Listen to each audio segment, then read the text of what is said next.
Gli scacchi insegnano a ragionare e comunque a gestire bene certe situazioni in cui bisogna riflettere prima. E poi i tornei di scacchi mi hanno insegnato anche a usare il tempo, perché non sempre c'è molto tempo per le decisioni, e quindi a una certa bisogna prendere una strada, non è che bisogna stare fermi per sempre. Brian è uno dei quasi 500 ragazzi che si sono ritrovati a Montebelluna nel palazzetto Mazzalov per disputare le finali regionali del trofeo Scacchi Scuola 2026, la cui organizzazione è stata affidata per il terzo anno consecutivo all'Associazione Bellona Scacchi di Montebelluna. Stiamo raggiungendo tutte le scuole di Montebelluna e abbiamo molta soddisfazione, a partire con la giocomotricità per le prime e le seconde elementari, e poi lezioni di scacchi vere e proprie per le terze, quarte e quinte. Una passione, quella per il gioco, che non conosce limiti, soprattutto quelli di età. Il nostro circolo, il più piccolo, ha 5 anni, Enea, quindi sta facendo l'ultimo anno dell'asilo, diciamo,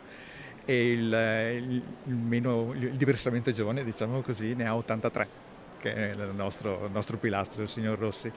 Per cui a volte vedere il sabato al circolo, vedere il piccolo Nea che gioca con il signor Rossi è una gioia per tutti noi. Ma gli scacchi continuano ad affascinare soprattutto nel Veneto, regione che eccelle in Italia. 1500 e più anni dopo è ancora un gioco che affascina tutto il mondo, perché è una disciplina molto molto completa. Noi qui oggi sperimentiamo l'agonismo, ma gli scacchi sono anche didattica e vita sociale. La nostra regione, la regione Veneto, per i trofei scacchi scuola provinciali è la prima per numero di squadre che hanno partecipato, quindi per numero di istituti scolastici di ogni ordine e grado che hanno partecipato. I ragazzi la vivono come un gioco che li aiuta a migliorare e non si accorgono neanche di quanto migliorano mentre giocano, e quindi li stimola veramente a molti livelli. Si qualificano alle fasi nazionali